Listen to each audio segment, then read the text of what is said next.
માટી લેવા આવેલો હવાલો વહેલો અને પ્રજાપતિએ બળવંતી માનો ડૂબતો ભાર્યો એટલે પ્રજાપતિ બી હોય ઘેર આવતો રહ્યો એટલે બળવંતી માં પડતો પૂર્યો હોય પ્રજાપતિને તો ભાઈ તું ચમ ઘેર આવતો રહ્યો કે માથું ડૂબી અને મને બીક લાગી એટલે પ્રજાપતિને પેલો પડતો પૂરેલો હોય કે તું ઉલટા થાક્યો પાક્યો તારો ચાકડો હું આખી રાત ફેવરો બે માટલો ગળ્યો એક માટલું ધારામાં દેવાનું એક માટલું છોકરો બનવા જાય એટલે પછી અશ્વનું લઈ જવાનું કે માટલી લઈ આપવાની ગણપતિની અને બીજો બધો જ વાહન હતો 15 બાકી હતા નહોતોના અને બધો જ વાહનમાં બળવંતીએ ગળ્યો એટલે પરસો પહેલો પ્રજાપતિને ખોલ્યો અને બીજું પછી 64 ડોકરી હતી લોકોના રોણાની ખંભલાઈ માતા હોય હકુર દેવી એના ફાઈ બેઠી એટલે ખંભલાઈ મારી સાય કરી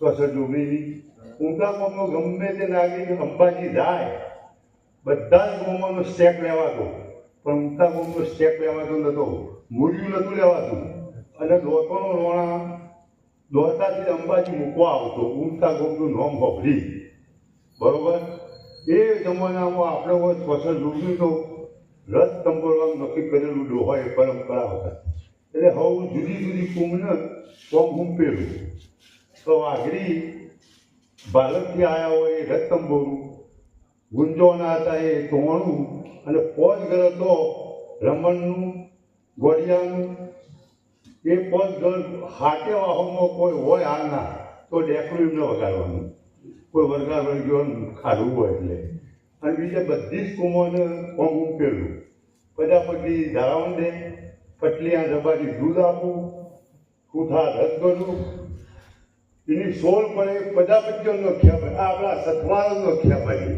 ઓ રથ ગળાય અને એની સ્વાદને ભગત કહેતા હતા બધું ભગત તું અમને હું કોમ મૂક્યું તમે કોમ મૂક્યું છે તમને અથવાડો છે પટલીયા દૂધ આવું પ્રજાપતિ ધારાવણ દે વાઘી રથ તંબોરું તમારા હથવાના હોય તો રથ તંબોરાની જે સોળ ને એ તમારા ભરી બાળકોને છે બન્યું તમને કોમ મૂક્યું છે તમે કહો છો એટલે બધી કુમાર કોમ મૂક્યું છે ગોમ ફેરાની 64 ડોકરી ગોમ ફેરાની બા બળવંતી 12 ઉડવાણીની હુંડી ઉપડ એ વખત હતા ભોળાબાઈ માટે છેલ્લા માટે પૂછજો આયા કરો કાકો પોત ભજન ગાવો કરું પહેલા નોરતા સુધી હતા હાલે ગવો છું પૂછ્યો આ બેઠ્યા અને એમના કોલામાં છોકરો આવે તો એમને જાતક કરવી પડે મા બળવંતીની નાયક પણ હોય ઘૂંઘો રગાડવી પડે એમના કોલામ બીજા કોલામ નહીં પણ એમને જાતક કરવી પડે એમના કોલામ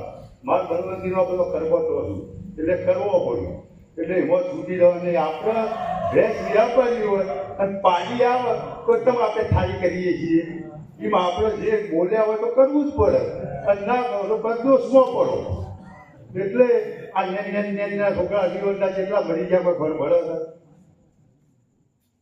તમે જુઓ પેલા ડોહા હતા 90 વર્ષે નતા બનતા અને અત્યારે 20 વર્ષના છોકરા મરી ગયા કેટલા આમ તમે દફતરમાં લખો કે કેટલા મરી ગયા એટલે આ બધું કરવું જ પડે જે કરતા હોય ભાઈ એટલે માતાજીનું તો જે દિવેલ હોય કે રથ હોય કે થાળી હોય જે કરતા એ કરવું પડે બોલો બળવંતી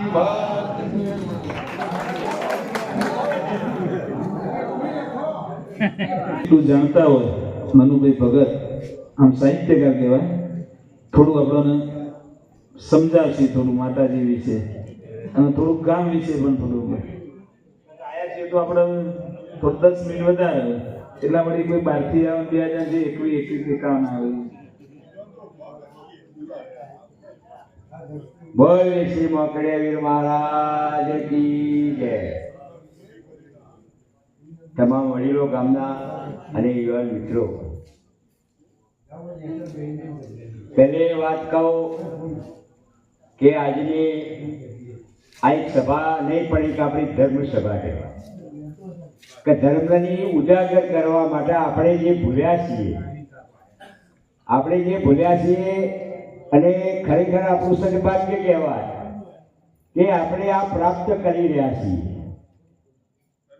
પ્રાપ્ત એટલા માટે કે આના માટે સમયને સંજોગ એનો યોગ ન મળે ત્યાં સુધી કોઈ કામ થતું નહીં. સમય સંજોગે એનો ઢોલ વાગ. બળવંતજી માતાની વાત કરી એટલે જે કૌશિકભાઈ પટેલ આપણે સમસ્ત આખા ઉમતા ગામના જેટલા મંદિરો સ્થાનક આપણે આપણા જે દેવ દેવતાઓના છે એનો અમે એક વિડીયો લોકેશન કરી દઉં લાઈવ. એની અંદર અત્યારે જે બળવંતી માતાની વાત કરી તો બળવંતી માતાનો એવો બચ્ચો એ વખત પ્રજાપતિ ભાઈ હતા એ ભુવાજી હતા અને એમનું ટેડું આવ્યું વડનગરનું. વડનગરનું ટેડું એવું આવ્યું કે તમે ભુવાજી છો તો આ સાબિત કરો. સાબુત અને સબૂત એવું અમને આપ્યું કે તમે આ નહીં કરો તો તમને શીશુ આવે, શીશુનું ગરમ કરી અને એનો ઉકાળા જેવું પાણી કરીને તમને પાવામાં આવશે. એમને સાબિતે કરી બતાવી તો આપણા ગામના પ્રજાપતિએ બળવંતી માતાના મંદિરનો આપણે ફોટો લીધો હતો અને એમના જે કંઈ શબ્દો હતા અંદર ફોટાની અંદર મૂકેલા હતા. 3-4 એ વખતના એમના પરચા બળવંતી માના છે. વાત સાચી છે. હવે એ શીશુ આ ભુવાજીનો પાય. આ તો રાજ દરબાર કહેવાય. પહેલાંના બધા હુકમો હોય કે ભાઈ આના આમ કરો, આના આમ કરો. આ ભુવાજીને શીશુ પાય. એ શીશુ પાયેલું અહીં ભુવાજીએ કીધું કે આ શીશુ હું તમને પુરવાર કરી બતાવું. તો ક્યાં પુરવાર કર્યું? ડભોળા ગામની અંદર. ડભોળાની અંદર ગામ પાડું હતું અને ગામ પાડાઈ જો સોનનું પોલનું કર્યું ને એ જે શીશુ પાયું હતું એ ડભોળાની અંદર નીકળ્યું. આવા 5-6 બળવંતી માતાના ઘણા ઇતિહાસ પડેલા છે. હમણાં ભાઈ આવ્યા હતા જે હિંમતનગર સાબરકાંઠા વિસ્તારથી મારી દુકાને આવ્યા. પટેલ હતા. મારી દુકાને આવ્યા હતા. આસી આવ્યા કે આ માતાજીનો અચંપોનો થોડો પરસો થયો છે એટલે અમે અહીં ઉમતા સુધી આવ્યા છીએ. ચા પાણી કર્યું, બેઠ્યા અને પછી હું એમને લઈ ગયો બળવંતી માતાએ. અને બળવંતી માતાએ લઈ ગયા એટલે એમને આખી એમની સ્ટોરી કરી. આપણા ઉમતા ગામના કેટલા લોકો સાબરકાંઠામાં પટેલ પાટીદાર સમાજ કેટલા લગભગ 250-300 ઘરનું કુટુંબ છે. અને ભાઈ અમે બધા જુદા જુદા કંઈક અમદાવાદ, વડોદરા, પણ આ માતાજી અમારે જાગ્રત આજની તારીખમાં થઈ છે. અરે વણિયા લોકો આવો મોચી સમાજ વખત હું ગયો હતો તો મોચી સમાજ આગળ સ્થાનથી આવ્યો. એટલે આ આપણી માતાજી છે, સ્વયં છે. એટલે એનું પ્રાગટ્ય પણ એવું છે અને આપણે આસ્થાનું ધરાવીએ છીએ અને એના અસીમ કૃપા પણ છે. હવે જોગણીઓ માતાની વાત કરી એ આપણું ગામ રક્ષક દેવ છે. દેવી આપણે નહીં, દેવોનું પણ રક્ષણ માટેની જરૂર પડતી હતી અને આ જોગણીઓ માટે આપણે નહીં, દેવો પણ એમને રક્ષક તરીકે બિરાજમાન રાખેલો છે. એટલે આપણે તો નૈવત કહેવાય. એટલે વર્ષો પહેલા આ માતાજીનું જે સ્થાનક એના કેટલા ઇતિહાસો મળતા હોય પણ ગોમટોળાની માતા આપણા સમગ્ર ઉમતા ગામનું જે રક્ષણ કરતી હોય દેવી ખરેખર આજે ને તો કાલે ભવિષ્યની અંદર આ ખોડિયાનું ખોટું થતું નહીં. દેવગતિ એવી વસ્તુ છે ને, કારણ કે આ વિષયમાં ઘણા લોકો આસ્તિક હોય, ઘણા નાસ્તિક પણ હોય, પણ ભવિષ્યના માટે દેવ બાબતમાં આસ્તિકતા આપણે ધરાવવી જ પડે, નાસ્તિકતા નહીં. ખોડિયાનું ખોટું આજે નહીં તો 5-25 થાય નહીં, એને કરવું પડે. સાહેબે વાત કરી કે ભાઈ ગામ સમસ્ત માતાજીનો આપણા પાલી પાસે જે આવતા હોય નૈવેદ્ય એ પણ આપવું પડે. વર્ષે દાડે એ પણ આપણા એમના કંદુરિયા હોય એટલે આપણે એ પણ આપવું પડે. પણ આપણે જે કહીએ આ ટીમે સારામાં સારું કામ આપ્યું. આ ગામની કળ હવું વળશે. ભાઈએ વાત કરી ને કે હવ મેલાની અંદર કેવા કેવા રોગ, કેવા કેવા બધા બનાવો બનતા હોય બીજું ત્રીજું દેવ શક્તિ નારાજ થાય ને એટલે અમને તો એ વિષયમાં થોડા અમે પારંગત છીએ એટલે અમને વિશેષ ખ્યાલ હોય. દેવનો કોઈ દિવસ નારાજ નહીં કરવું. એક રૂપિયાનું નાળિયો પહેલા હું તો બધા પૈસા થઈ ગયા, બાકી રૂપિયાનું નાળિયો આલો ને એટલે એ ખુશ થઈ જાય. એટલે દેવ ગતિમાં બને ત્યાં સુધી વર્ષે દાડે આ ટીમને વાત કરું કે ગામની કળ વળવા માટે અને આપણો દરેકનું સદભાગ્ય કહેવાય કે હું ગામની કળ હવુંથી આપણી વળશે. હું તમને ખાતરીબંધ કહું છું કે આજ સુધી હું વાઘેલાનો 25 વખત મળ્યો હતો વાઘેલા સમાજને. અને અમારા બેલ્લાના બધા પટેલના યુવાન મિત્રો હોય એ પણ વાત કરે કે ભાઈ તમે તૈયાર છો ને, ગામમાં એવું થાય એટલે અમારી હર કોઈ સમાજની અંદર બીજું ત્રીજું દુર્ઘટના કોઈ બનતી હોય ઘટતી હોય તો આપણે દુઃખ વ્યક્ત કરીએ અને થોડું જાણીએ.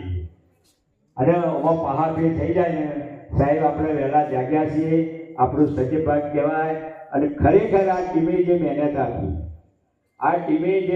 આપી છે એ ખરેખર આપી છે કે ગામને કોઈ પણ ભોગી ગામની અંદર સુખાકારી વધે એમણે લાગણીથી ચિંતનથી અને આજે એ કામ કર્યું છે એ ભગીરથ કાર્ય છે.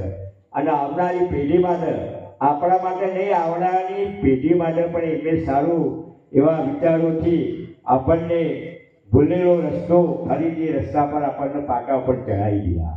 આ ટીમે સક્રિય ટીમ છે. બીજું કે જોગણીયા માતાનું મંદિરની અંદર મેં સાહેબની પણ વાત કરી હતી. જે આર્કિટેક્ટ જે એન્જિનિયર હોય એ બધા એમને પણ જે મંદિરો બનાવતા હોય મેં ભરતભાઈ સાહેબની વાત કરી, ઇન્દ્રભાઈને વાત કરી હતી કે આપણે મળો કંઈ સુધારો વધારો જે કંઈ કરાવવાનું હોય. ગોમતોડાની માતા પૈસા માટે કોઈ ઊભું રહે નહીં, ફૂલ નહીં તો ફૂલની પોખરી સૌ કોઈ આવશે અને મળવાના છે અને કોઈ કોમ ઊભું નહીં રહે. અને આપણે તો એક એના કંદોરિયા છીએ, આપણે એના બાળ છીએ. માતાજીને પણ કાલાવાલા. અરે સાહેબ એમનું પંચ જ્યારે આવ્યું હતું ને વિહત મેલડીની માતાજીનું સોને કે હું પોતે કીધું સાહેબની ટીમ પછી આવી, હું પહેલે કીધું બહુ કગડ્યું કે ભાઈ ગોમ સર ગોમની અંદર કોઈ ભૂલ ચૂક હોય તો માનું ખૂબ કગડ્યું અને મારી એવી રજા લેજો કે કાયમ મારું દુઃખ ગોમમાંથી દૂર જાય. તો આ બાબતે ઘણું સાહિત્ય ઘણું પીરસવું હોય ઘણું એ હોય પણ બધા એકત્રિત થઈ અને જે ભગીરથ કાર્ય આપણે ઉપાડી છે એમાં બધા સમાજના લોકો ખભાઈ મિલાવી અને આપણે આ બે કાર્ય આપણે જોગણીયા માતાનું મંદિર અને આપણું કાયમ માટે પરંપરાગત આપણો રથ કાયમ માટે રહે એના માટે જ્યારે સાહેબ મીટિંગ બોલાવશે ભાઈ ખભો મિલાવી જે કામ છે એ અમે કરીશું. બીજી એક વાત મેં એમ કરી કે આપણે જોગણી માતાની મીટિંગ કરી જોગણીઓ મેં કીધું ભાઈ જો અમે વિશેષ કોઈ જોડતા નહીં, કદાચ અમારો સમાજ હું કહેતો તો સમાજમાં અમારું કોઈ કામ ભાગી બેસતો વિવિધ કોમ બીજી થતી હોય દરેકને કામ મળતું હોય ભાગે પડતું તો અમે પણ અમારી કોમમાંથી કદાચ જોડવાઓ આવતા હોય અને કોઈ કોમ હોય તો પણ અમે સ્વીકારીશું. સાહેબે કીધું કે સોડીઓ ઉપાડી જગ્યા બધો અરે સાહેબ આ સેવાનું કામ છે માતાજી, એમાં કોઈ શરમ નહીં. એમાં ક્યાં શરમ છે? એવા હેલ્પ આપીશું, બધે આપીશું. એટલે સૌનો વિકાસ આ વિકાસની દ્રષ્ટિ છે. હા પછી આપણે સાથે સાથે એ દ્રષ્ટિ એ ફેરવે, વિચાર વિમર્શ એ આવે, પરિવર્તન એ કરાવે. આ બધું સ્થગિત થયું પણ હવે એની કળ વળી ગઈ 100%. એ પણ મિલમેટ નથી. બોલો જોગણીઓ માતની જય. બોલો જોગણીઓ. સરસ આખો ઇતિહાસ અહીંયા બેઠેલા ઇન્દ્રવર્ધનભાઈ, ભાઈ શ્રી મનુભાઈ, કુબેર કાકા અને સાહેબ શ્રી કહી દીધું. ખરેખર જે કોરોના કાળ અને કોરોના કાળની અંદર કદાચ હું એવું માનું છું કે આપણું ગામ ખરેખર સુખી અને સંપન્ન અને માના જોગણીઓમાંના 4 હાથ. મને એટલો અહેસાસ થયો હતો કે એ સમયે સરપંચની જવાબદારી હતી. મને ઘણા લોકો કહેતા હતા કે બોધીને ફરો, જ્યાં જવાનું થાય પોલીસ સાથે, પણ એટલા માના હાથ કે આપણા ગામ ઉપર જે દૈવી શક્તિના જે 4 હાથ હતા, બળવંતીમાં ગણો, જોગણીઓમાં ગણો, ચારે ઓરે ગણો, ખરેખર ઐતિહાસિક ધામ છે. માની જે પરમ કૃપા એ ખરેખર આ ગામ ઉપર હંમેશા માટે વરસતી રહી છે. હવે માં ખરેખર એનો સમય છે. મનુભાઈએ કીધું કે સમય પરિવર્તન છે અને સમય આવે ત્યારે માં બધું સુધારતી હોય છે. તો દરેકને મારી નમ્ર વિનંતી છે કે આપણે ગામ ટોળાની માં જોગણીઓ માતા એની અંદર એક ઈંટ રૂપે, ફૂલ નહીં તો ફૂલની પોકળી, એવું નહીં કોઈને આપણે દબાણ નહીં કરીએ, પણ જ્યારે જે કમિટી કદાચ તમારી પાસે આવે તો કદાચ ત્યાંથી આપણે નીકળતા હોઈએ ત્યારે કદાચ તમે 1 રૂપિયા આપ્યો છે ને, તો આપણો કદાચ અહેસાસ કે મારું ઈંટની અંદર, આ મંદિરની અંદર મારું નિર્માણ છે, મારો ફાળો છે, આપણને તરત એનો અહેસાસ થશે. અને માં જોગણી અને સરસ મજાનું રત્ન તો મેં કદાચ જ્યારે સરપંચ તરીકે આવ્યો હતો ને ત્યારે મને કલ્પના થઈ હતી, પણ કારણસર વચ્ચે કોરોના કાળ આવ્યો, સમય સંજોગ કદાચ અમે નથી કરી શક્યા. મારો પ્રસ્તાવ ક્યારનો પણ હતો, પણ હવે જે આખા રથનું જે આયોજન સરસ મજાનું, જે આખી ટીમે જે સહિયારો પ્રયત્ન કર્યો છે અને ગામ માટે આખા ગુજરાતની અંદર જુઓ તમે તો આ જે રથ શા માટે, તો રથનો એક કદાચ મારે સમાજની અંદર ટોપિક આવે છે 12માની અંદર કે આજે રથ સંબોળવાનો મુખ્ય ઉદ્દેશ્ય કયો, તો જે પશુ, પંખી, માનવ એ રોગોથી બચી શકે અને માનું રક્ષણ તમારા માટે, સદાના માટે, તમારા માટે ઉપકારક બને, એના માટે આજે ગરબટું આપણી આદિ પરંપરાથી જે કંઈ કરતા આવ્યા છીએ, માએ સારી એક મતિ દરેકને સૂઝવાડી અને ગામ, ઉત્તમ નાગરિકો અને બધા ઉત્તમ બની શકો એવી માને હું પ્રાર્થના કરું છું. બધા જ લોકો સહભાગી બનીને એક સાથે સાથ મળીને એક જ ડાળના પંખીડાઓ બનીને ફૂલ નહીં તો ફૂલની પોકળી રૂપે આપ સહકાર આપશો એવી અમારી અભ્યર્થના સાથે હું મારું વક્તવ્ય પૂર્ણ કરું છું. ઓકે, પૂર્ણ કરીએ એ પહેલા કોઈને કંઈ કહેવું હોય નકર પછી આપણે પૂર્ણ કરીએ. સરપંચને શીખવાનું, બોલવાનું. તમામ ગ્રામજનો, મેં તો મને જે વિચાર આવ્યો મેં તો તમને રજૂ કરી જ દીધો છે મારા મનમાં એનો.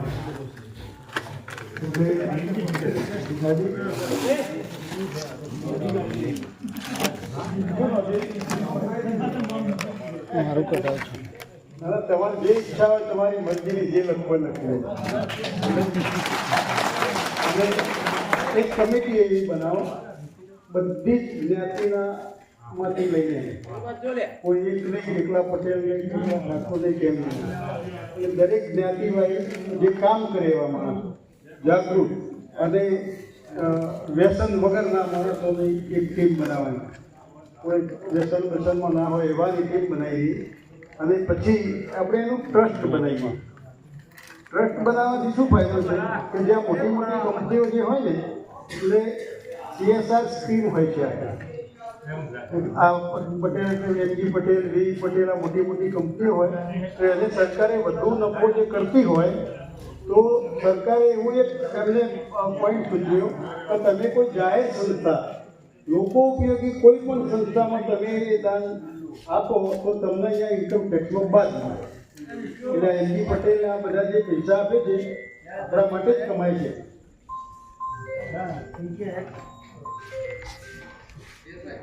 આપણા માટે જ કમાય છે, મજૂરી કરે છે, પણ પછી એ લોકો એ રીતે પૈસા ફાળવે છે. એટલે ટ્રસ્ટ હોય તો જ પૈસા ફાળવી શકાય એમાં.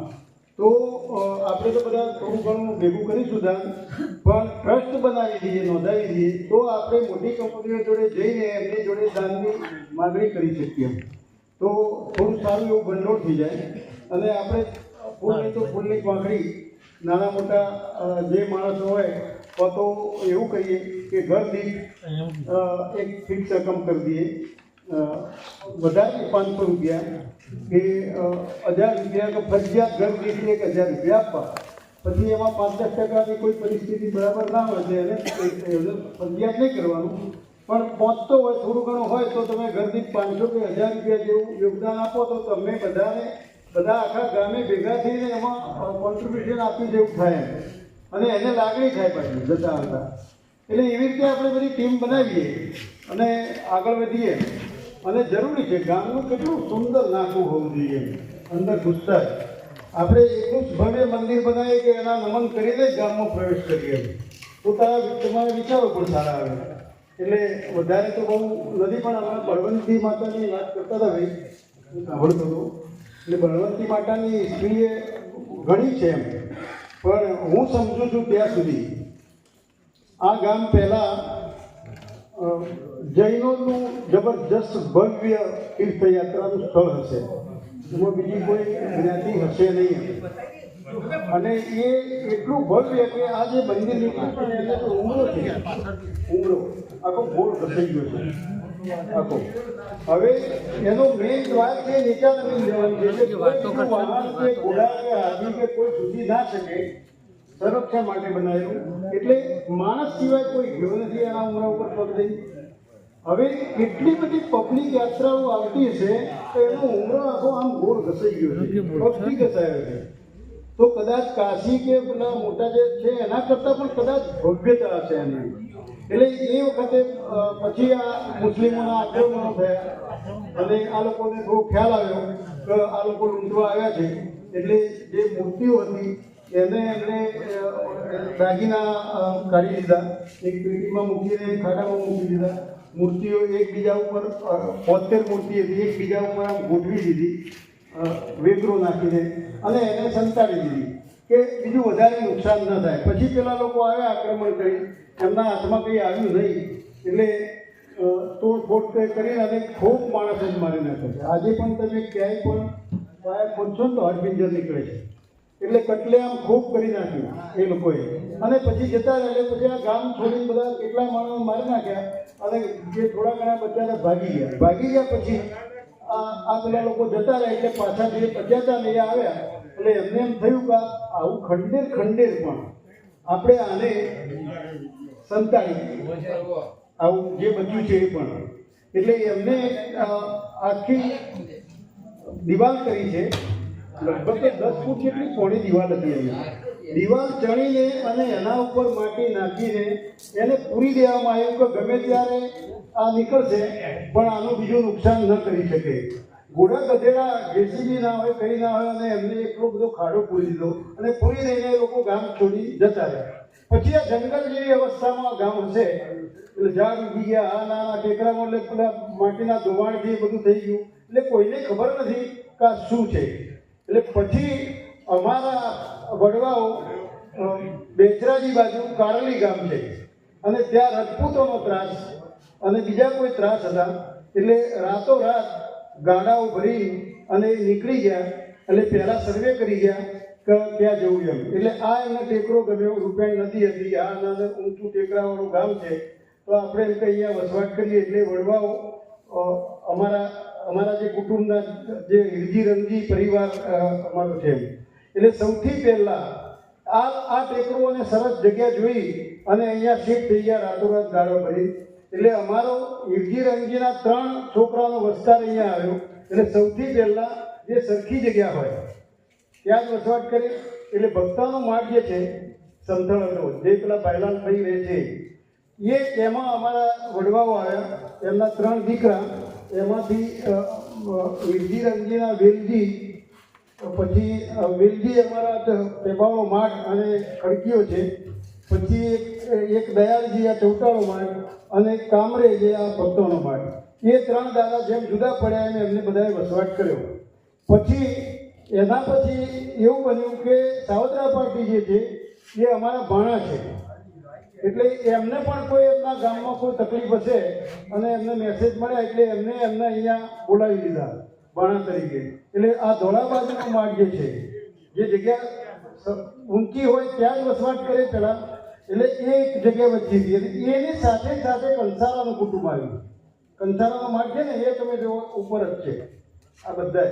એ કંસારાનું કુટુંબ કોઈ બીજી જગ્યાએથી આવ્યું અને અમારું આ જે કુટુંબ કાલડીથી આવ્યું અને પછી અમારા ભાણા તરીકે સાવદરા પાટી જે છે એ ભાણાને અહીંયા વસાવવામાં આવ્યા અને પછી એમનો વિસ્તાર થોડો થયો. એમ કરીને આ ગામ કાલડીથી આવે. બળવંતીનો જે જોઈન્ટ છે એ હું કહેવા માંગુ છું કે પછી ત્યાં કાલડીમાં આ લોકોના મુસ્લિમોએ બહુ ત્રાસ કર્યો આના. એટલે આ જે બળવંતી અને એના જે ઉમરસિંહ કે જે રાજા કે કઈ હતા, પદ્માવતી કે એની મમ્મી કે જે કોઈ હોય, એ લોકો રાતોરાત ભાગી ગયા બચાવ કરવા માટે. અને ભાગી ગયા એટલે કદાચ અમારા વડવાઓ પહેલા આવ્યા છે ને એમને કદાચ ખબર હોય તો એમ સમજીને આશરો લેવા માટે આ ગામમાં આવ્યા હોય કે ગમે તે હોય. એટલે એ વખતે આ ગામે એમને આશરો આપ્યો એ બળવંતીના પરિવારના. પછી એ જે બળવંતીનો પરિવાર છે જે દાતાનો રાજા છે, દાતાનો રાજા એ અહીંયા પરણેલો આમના ત્યાં. એટલે આ બળવંતીના ફુવા થાય જે છે. અને તમને કદાચ બધાને ખબર હશે કે એ ઉલટાના જમી કહેવાય દાતાના રાજા, જે પેલા અહીંયા ઉમટ રાજા રહેતા હતા. એટલે આજે અમે નાના હતા જતા હતા અંબાજી, આપણો વેરો નહોતો લેવાતો ઉમટાનો. બધાનો યાત્રાનો વેરો લેવામાં આવતો, ખબર છે આમ નાકામ જાઓ ને 10 પૈસા કે 25 પૈસા કે એવું કંઈક હતું, પણ આ ઉમટાનો વેરો નહોતો લેવાતો. એને દાતાના રાજાએ માફ કરેલો એ અહીંના જમાઈ હતા, પણ જમાઈ કાલડીના અને અહીંયાના. હવે એ જે કુટુંબ અહીંયા આવ્યું અહીંયા, એટલે અહીંયા આપણા વડવાઓએ એમના આશરો આપ્યો અહીંયા. એટલે પછી દાતાનો રાજા શોધતો હતો કે ગયા ત્યાં જે થયું એટલે એના માણસોએ અહીંયા ઉમટામથી આ લોકોને શોધી કાઢ્યા. એટલે પછી એ લોકો લેવા આવ્યા અહીંયા દાતાના રાજાને, બળવંતીના આ બધા વિસ્તારને. એટલે પછી એમને કહ્યું કે ના, અમને તો આ ગામે આશરો આપ્યો છે અને અમારે તો હવે અહીંથી જવું નથી, અમારે કાલડી પાછા નથી જવું અને અમારે તો અહીંયા ઉમટામાં જ રહેવું છે. એટલે દાતાના રાજાના અંડરમાં ઉમટા, કરલી, દેણક ને 2-3 ગામ જે હતા એ એને કહ્યું તમારે ના આવવું હોય તો તમે અહીંયા વસવાટોના આ ગામ તમને આપ્યા. એટલે એમ કરી આ ગામનો વહીવટ એમને આપી અને એ અહીંયા સ્થાયી થઈ ગયા. એટલે એ વખતે આ જે કોટ જે છે ઉપર એ ઉપર એમને કંઈક એમનું વસવાટને આ નામ કર્યું છે. પછી થયું મુસ્લિમોનું પાછું આક્રમણ. એટલે એ આક્રમણ થયું ત્યારે ઈડર બાજુ ને પેલી બાજુ કંઈક આક્રમણ થયું અને અહીંયા આક્રમણ ઈડરની પેલી બાજુ કંઈક છે ગામ, ત્યાં આક્રમણ થયું ને એમાં ઉમટાનું લશ્કર ગયું અને દાતાનું લશ્કર ગયું. એટલે જે પેલો જે મુસ્લિમ જે સલ્તનત છે ને એને હરાવવામાં આવે એટલે ઉપર મેસેજ ગયા કે સારું આ લોકોએ આપણને હરાય કેવી રીતે. એટલે પછી એને ખબર પડી કે ઉમટા ગામનું એક લશ્કર એમને મદદ કરવા ગયું અને દાતાનું ગયું ત્યાં સાબરકાંઠામાં. એટલે પેલા ઓર્ડર આપ્યો કે અત્યારે હાલ ઉમટાનું લશ્કર અત્યારે ત્યાં ચાલતા બધા જલ્દી તો પાછા આવી ના શકે અને અત્યારે હાલ એટલે તમે આ બાજુ જેનું ચાલતી હતી એને ઓર્ડર આપ્યો કે ભાઈ તમે આ ગામ ઉપર ચઢાઈ કરી દો. લશ્કર હતું નહીં પાછું. એટલે એ લોકોએ આ ઉમટા ઉપર ચઢાઈ કરી મુસ્લિમ સામ્રાજ્ય અને એ વખતે બહુ મારામારી કરી. એમાં એ જે બળવંતીને તો બરાબર, પણ આ જે મોકરિયા વીર છે એ મોકાસી નામ છે એનું, મોકાસી. એટલે એ મોકાસી અહીંયા શહીદ થઈ ગયા લડતા. બીજા વીર મહારાજ ત્યાં સ્મશાન જોડે છે એ કંઈક શહીદ થઈ ગયા, એક નવા તળાવે થઈ ગયા. અને બળવંતી ભાગી બચવા માટે એટલે ભાગતા એ જે આપણું બળવંતીનું સ્થાન છે ત્યાં હવે કોઈ એમ કહે છે કે કોઈ ફૂલ થઈ ગયું કે જે કંઈ બચવા માટે ગઈ અને ત્યાં એના શહીદ કરી દેવામાં આવે. એટલે બળવંતીનો ઇતિહાસ આપણો સાથે જોડાયેલો છે. બળવંતી આપણી બધી સાથે જ આવેલી છે. એટલે આ તો એમને બળવંતીની વાત કરીને મારા મગજમાં જે હતો હું કાલની જઈને આવ્યો, બધું બહુ અભ્યાસ કરીને આવ્યો. ત્યાંના દરબારો સાથે ચર્ચા કરી, નાના દાતાના એમના જમીનાના બધી. એટલે આ તો એમને બળવંતીની થોડી વાત કરી એટલે મેં તમને થોડું બધું કહી દીધું. પણ એ જ બળવંતી બીજી આપણી જોગણિયા માતા છે અને એને ભવ્ય મંદિર બનાવી અને પાછળની પેઢી પણ એને યાદ કરે. એટલે આપણે બધા ભેગા એક ટ્રસ્ટ બનાવી દઈએ અને ટ્રસ્ટ બનાવી અને બહારની પાર્ટીઓ પાસેથી જે દાન લેવાનું થાય એ મને સોંપી દેજો, હું કામ કરીશ. અને અહીંના જે ગામમાંથી છે એ તમે થોડું થોડું પણ ફરજિયાત આમ 500 રૂપિયા એક વ્યક્તિ ઘર દીઠ આપે, જેની પરિસ્થિતિ ના હોય, દબાણ નહીં, પણ પ્રેમથી આપે તો થોડું ભંડોળ એ થઈ જાય અને આપણે બધા થોડું 5-25 વધારે કરી નાખીશું. મેં 1,01,000 જાહેર કરાવે છે અને હજુ એ તમે કહેશો તો તમે કહેશો હું કરી છે અને આપણે બધા ભેગા થઈને એનું કરીએ. એટલે અને પછી એની ડિઝાઇન જે છે એ જે ડિઝાઇન છે એના ઉપર જ રિનોવેશન કરવું કે શું કરવું. મને કોઈ એમ કહેતું હતું કે આખું કાઢી નાખવાનું છે, આમ તો કાઢી નાખવા જેવું નથી. ખરેખર એની ડિઝાઇન બહુ સુપર છે. એની ઊંચાઈ જે છે ને એ જેવી તેવી નથી. એટલે એને જ સેટિંગ કરીને એની ડિઝાઇન કરી એન્જિનિયર જોડે કરીને થોડું વ્યવસ્થિત બનાવી દઈએ અને આજુબાજુની જગ્યા એવી સરસ બનાવી દઈએ કે આમ લાગે કે કોઈ જતું હોય તો. તમે જો મોકળિયા વીરે અને આ મંદિરનું કામ પૂરું કરાવવાનું છે, કહી દીધું ભાઈ અમદાવાદની જવાબદારી જે હોય બધી મને આપી દેજો, મોટા ઉદ્યોગપતિઓને આપણે એટલે જવાબદારી સોંપીશું અને ગામ વતી આપણે માતાનું મંદિરનું નવું નિર્માણ આપણે કરી શકીએ. આ સૌ જય હિન્દ જય ભારત. અહીં આપણે મિટિંગનું વિસર્જન કરીએ છીએ, જેને જવું હોય તે જઈ શકે. અને એકદમ વાતો કરવા માટે, ગપ્પા મારવા માટે બેસવું હોય તો અમે તો બધા બેઠા જ